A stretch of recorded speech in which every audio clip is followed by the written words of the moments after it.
अजय जी, आपकी आवाज आ रही है। हाँ सर, पहले के समय में जो पेट्रोल हम लोग लेते थे तो बाइक को स्टार्ट करने में जितना पेट्रोल बाइक को जरूरत थी उतना वो जल जाता था। हम्म। इस समय जो बहुत सारी बाइक में जो E20 पेट्रोल होता है, हम्म।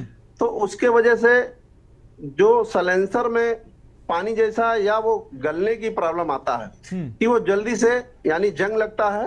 हम्म। और जल्दी से उसमें जितना भी पेट्रोल होता है वो पूरा अगर जल जाए हम्म। तो उसमें कोई समस्या नहीं थी, अगर वो जलता नहीं तो इस कारण प्रॉब्लम आता है। हम्म। तो वो ये एक बहुत बड़ी समस्या होती है, इसके कारण सलेंसर में प्रॉब्लम आता है। और जो इसके बाइक में वाल्व होते हैं या कार में वाल्व होते हैं, हम्म। वाल्व पर जो जैसा पेट्रोल जल जाता है तो ठीक है, लेकिन जलता नहीं तो उसमें चपकपन रहता है। जैसे हम हाथ में पेट्रोल लेंगे हम्म। तो वो कुछ समय बाद उड़ जाएगा, लेकिन वो हाथ ऐसा लगेगा जैसे चिपचिपापन है। तो हम्म। ये समस्या इस पेट्रोल में ज्यादातर हमको देखने को मिला है। हम्म।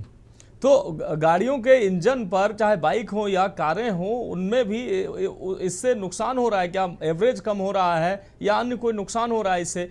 क्यों? पानी वाली अगर बात आपने कही है तो इसका ये फ्यूल जब जलता है E20 का, तो पानी और कार्बन डाइऑक्साइड, हमारे एक्सपर्ट भी कह रहे हैं, ये छोड़ता है।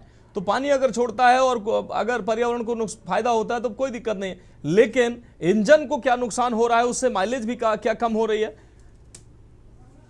अजय जी? हाँ, माइलेज में क्या होता है, जैसा पहले के समय में पिकअप होता था बाइक में वैसा पिकअप नहीं आता, हम्म। उससे पिकअप कम आता है। हम्म। और जो समस्या आती है जैसे इंजन में स्मूथनेस जो जैसा होना चाहिए वो सॉफ्टनेस कम हो जाती है। बहुत सारे लोग हमारे पास इस तरीके बोलते हैं हम्म। कि जो पहले जैसी बाइक है उस तरीके से बाइक का हमारा ये इंजन का यानी पिकअप कर दीजिए, तो हम लोग वैसा नहीं कर पाते क्योंकि ये E20 पेट्रोल है। हम्म। और ये कंपनी भी इस तरीके से डिजाइन कर रही कि ये पेट्रोल पूरा जल सके, हम्म। लेकिन वो पूरा जल नहीं पाता। इसलिए समस्या जो आ रही सिर्फ साइलेंसर में आ रही, हम्म। और ना जलने की वजह से और जो स्मूथनेस होती है वो स्मूथनेस कम हो गई है।